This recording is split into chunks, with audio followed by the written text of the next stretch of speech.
la exaltación de la Santa Cruz, fiesta que aunque se celebra en la misma fecha en Oriente, es la fiesta de la invención de la Santa Cruz, es decir, del encuentro que hace Santa Elena de la Cruz.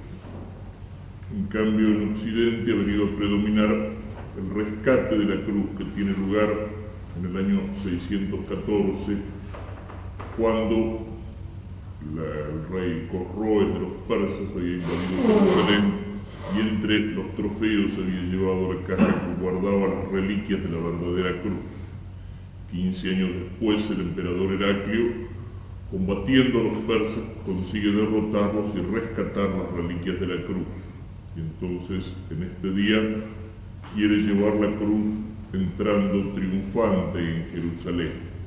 La lleva sobre sus hombros, pero, cuenta la tradición, con todas las vestiduras propias del emperador.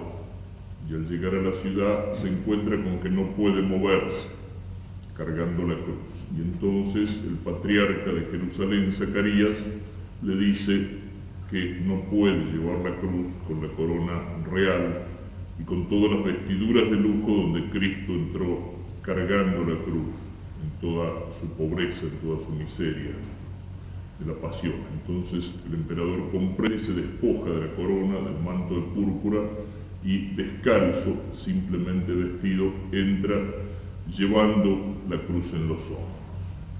La exaltación de la Santa Cruz, que supone, es exaltada, recibida nuevamente en triunfo en Jerusalén la cruz, pero esto supone la humillación, supone que la cruz había sido robada, supone que esas reliquias habían sido profanadas. La exaltación que consigue el emperador solamente cuando él humildemente quiere identificarse con Cristo cargando la cruz. Es la misma idea que aparece en la primera lectura, aquella escena del desierto, el castigo a los judíos rebeldes, a los judíos descontentos que Dios les envía, las serpientes que los muerden, la serpiente que aparece ya en el comienzo de la historia como aquella que introduce en el mundo, imagen del demonio, introduce en el mundo el veneno del pecado. Y estas serpientes son al mismo tiempo el castigo del pecado. Y aquello que Dios manda hacer a Moisés, una serpiente de bronce que es levantada en alto, que es exaltada, y todos aquellos que la miran son salvados. Hay un simbolismo profundo en esto, y esa serpiente está representando de alguna manera a aquella serpiente original, pero está representando sobre todo a Cristo. Es el paralelo que existe entre el árbol de la perdición y el árbol de la salvación. El árbol del pecado, el paraíso original donde se enrosca la primera serpiente, y el árbol de la cruz, donde Cristo es levantado, donde Cristo es exaltado. Donde se ha exaltado, atraeré todas las cosas hacia mí. Pero al mismo tiempo esa exaltación de Cristo es la exaltación en la cruz. Cristo nos salva, pero nos salva en el sufrimiento, nos salva en la cruz. Nos salva, nos arranca del poder del demonio, pero no como el Mesías triunfante, victorioso, con gloria humana, sino como el Mesías humilde, como el servidor de Yahvé que había profetizado Isaías. Él asume la imagen de la serpiente. Es lo que dice Santo Tomás cuando comenta este párrafo del Evangelio. Dice, la serpiente de bronce tiene imagen de serpiente, pero no tiene veneno. Dice, por eso aquellos que la miraban quedaban salvos. Y por eso es la imagen de Cristo. Cristo se hace hombre y toma, sobre todo crucificado en la cruz, la imagen del pecado. Pero Cristo no tiene pecado. Y sin embargo, el que no tiene pecado sufre la humillación, sufre el castigo de todos los pecados del mundo. Y es Cristo clavado en la cruz como la imagen de todas las consecuencias del pecado. Y sin embargo, Él no tiene pecado. Y por eso nos salva. Es la suprema humillación En Dios no cabe la humildad, porque Dios no está pegado al humus de la tierra que Él ha creado. Como en Dios no cabe el egoísmo, porque el egoísmo es hacerse centro, y Dios es el centro por su propia naturaleza. En Dios no cabe la humildad, pero ese Dios en el cual no cabe la humildad se humilla, es decir, se hace humus, se hace hombre, se hace tierra, siendo de condición divina, se despoja de su rango, se aniquila, como dice el texto latino, ex inanibit semetipsu, la kenosis en la expresión griega, se hizo nada, se hizo semejante a nosotros, se humilló, se hizo humus, se hizo tierra, se hizo semejante al hombre hecho de la tierra. Pero no solamente semejante al hombre hecho de la tierra, asumiendo nuestra naturaleza, sino semejante al hombre víctima del pecado.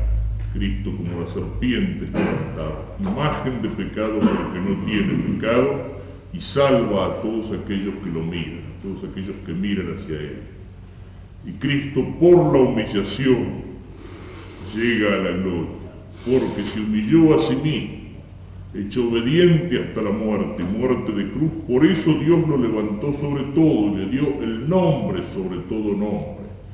De modo que al nombre de Jesús se doble toda rodilla, en el cielo, en la tierra, en los infiernos, y toda lengua proclame que Jesucristo es el Señor. Es el triunfo supremo de Cristo que supone la humillación suprema. La cruz es la humillación, pero en esa cruz es Cristo exaltado, en esa cruz triunfa.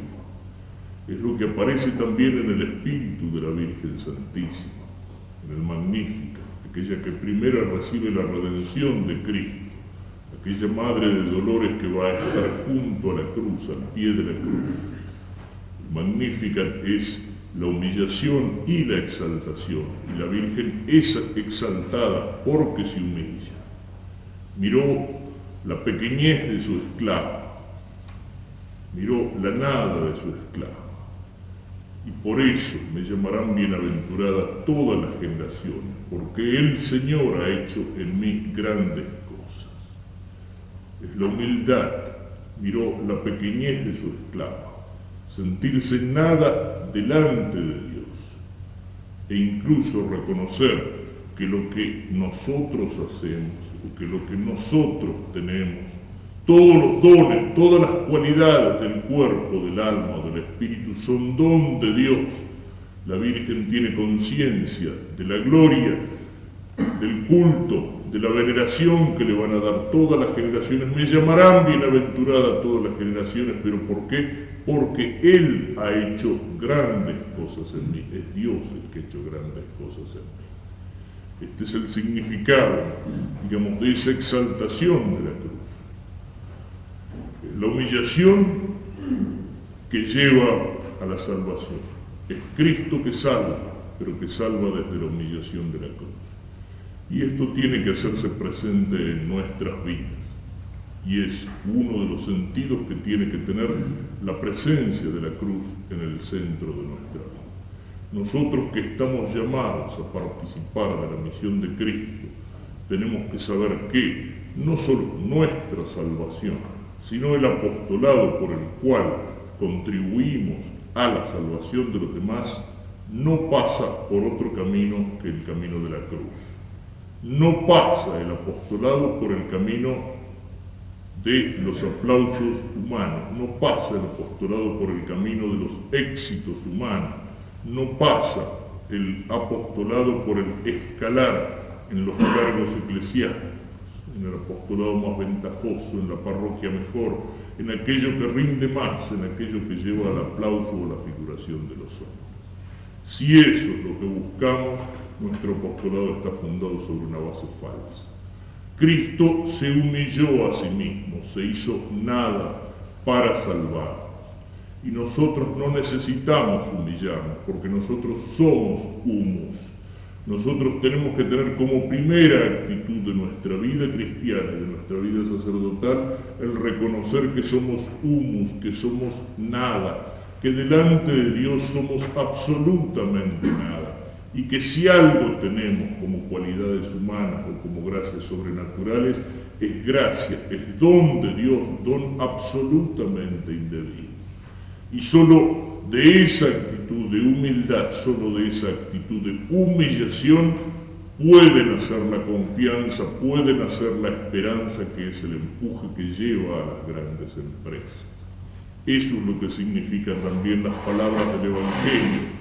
El que se humilla será ensalzado, es decir, solo el que se humilla será exaltado.